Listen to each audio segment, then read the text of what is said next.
With the Cowboys making two potentially impactful trades yesterday, the question becomes, are the Cowboys a better team after these trades? Let's get right into it. The day started with the acquisition of Logan Wilson, linebacker from the Bengals, and I know what you're thinking because I thought the same thing too. Aren't the Bengals a terrible defense? Why are we trading for a defensive player from that team? And I agree. That was my first thought too, but when you start looking at it a little deeper, not every player on that defense is terrible, and Logan Wilson is the definition of a solid linebacker. And I think when you look at what the Cowboys have, they don't have very good linebacker play. So if we can get a smart, intelligent, solid player in here, it is an upgrade, even if that upgrade isn't a sexy, flashy pick. I do like the trade because what you gave up was a 7th round pick, which is really nothing at all. And if we're being honest, do I think that the Cowboys are going to draft a linebacker in the 7th round this year that could start for them? No. So at least you're getting an established NFL player, be a solid option for you. But the biggest trade of the day was getting Quinnen Williams from the Jets, star defensive tackle, elite player. And I know what you're thinking again. We had Micah Parsons and you traded him, and one of those first round picks you used in a trade for this guy. So essentially, did you just trade Micah Parsons for Quinnen Williams? And the answer is no.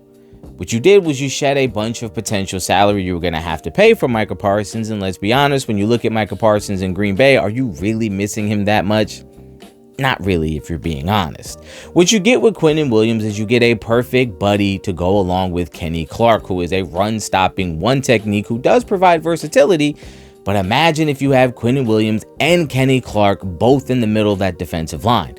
You are occupying so much space, and one of them is going to get to the quarterback, and both of them are great at stopping the run.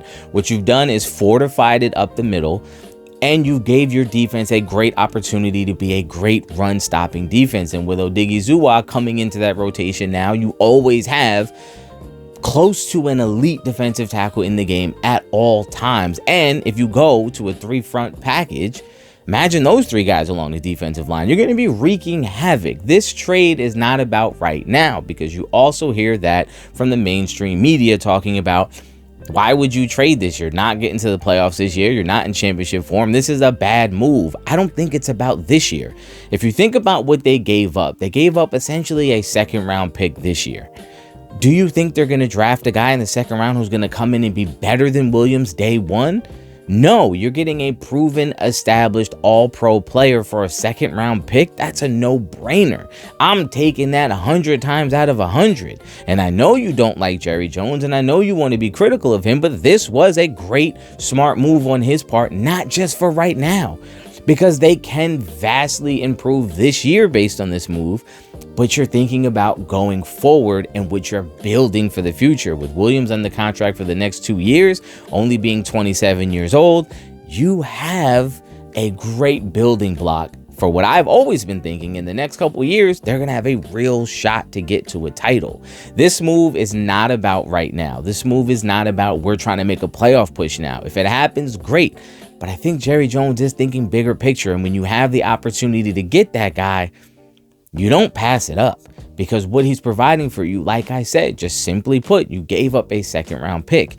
I know they gave up a 1st round pick in 27, but that was the additional pick you got from Green Bay for Micah Parsons. And the way Green Bay is looking, that's going to be a late 1st round pick anyway. So you're not giving up incredible value, because what you're getting back is an all-pro player. So how do I think about these 2 moves? I think these 2 moves are very solid. I think they're great building pieces going forward. Obviously, Williams is the star of the show and the star attraction and the star get. But I think Logan Wilson, at the very least, can be a rotational player, a guy that you can bring in and out, a guy that can fill some spots. But I think he's going to end up being a really good linebacker for you, because, again, when you have those 2 guys in Williams and Clark up front on the D line, it's freeing up those linebackers to move around and make plays, and I think that's why Logan Wilson is going to thrive. And then you have Demario Overshown coming back, who's going to be able to go all over the place and show that he's an athletic freak again, and I think it's going to open him up to be able to make plays. I think what they did was bring in 2 quality guys who are going to improve this defense immediately. Now, I'm not under any imagination to think that they're going to go out and all of a sudden have a top 15 defense. I don't think that, but I do think we're going to see better play from this front seven simply because of these two moves that they made. I love the moves. I like what it says going forward. I like the aggressiveness of making these trades. What do you think of these two trades? How do you think it's going to look going forward? Do you approve or disapprove of these two trades? Let me know in the comments down below, and I'll catch you guys next time.